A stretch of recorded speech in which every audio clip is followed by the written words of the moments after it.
After the last ambush video, there have been a lot of questions on how you adapted to fighting vehicles. And it's a good question because vehicles are very, very different. So the first thing that we need to recognize is that vehicles require specific weapon systems to target them. Naturally, your medium machine guns are not going to do much against heavily armored vehicles. If you're fighting, ambushing technicals or something like that, cool, great. You can probably use your small arms just fine. But you need to make sure that if you're going up against heavily armored vehicles, that you have weapons that can penetrate that armor.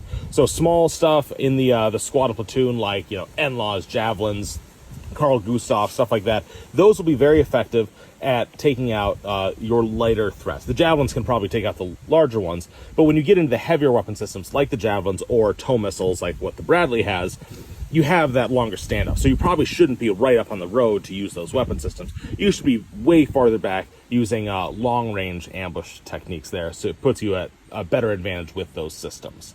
But those weapons need to be prioritized based on the system, so that basically, if you've got Carl Gustavs, you're putting the Carl Gustavs on the lighter skinned vehicles and the heavier anti-tank weapons on the heavier systems, naturally. Now, one of the issues with vehicles is that they move pretty fast and they may be spaced out. So you need to find a way to constrict them. You need to find a location where you can get as many of them in the kill zone as possible. One way to do that is with a roadblock. You can put logs down, you can fell trees, you could light tires on fire, you could knock out a bridge, lots of different things to put something in the road so that vehicles then bunch up, they're locked in place as they try to figure out a way around it, and then you can target them in the kill zone. Now, this does have disadvantages, though, because naturally, if they have drones, if they have any forward reconnaissance, if civilians driving by let them know, they may just not come this way at all. So another way to do it is to create your own roadblock by simply targeting that very first vehicle.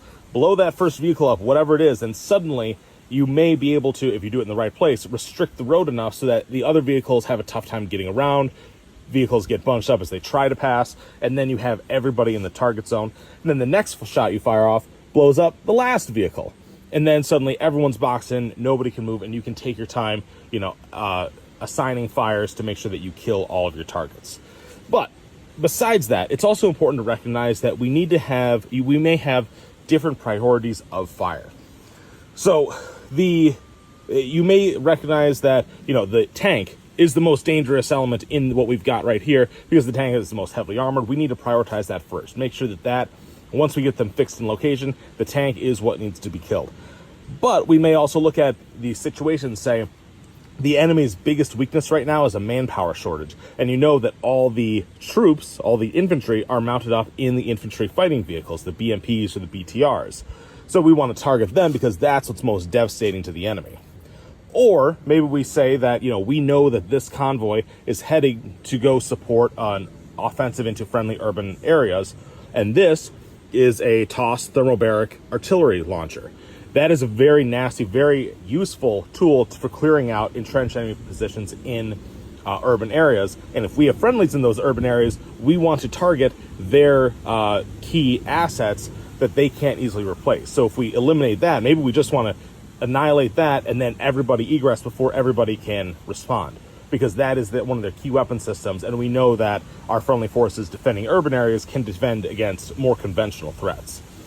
None of these questions are right, none of them are wrong. It's all going to be heavily mission dependent on what you're trying to do, and you got to make sure that you understand the situation and you understand the terrain so that you can effectively destroy what you need to destroy everything if you can, but make sure that it makes sense for what you're trying to do.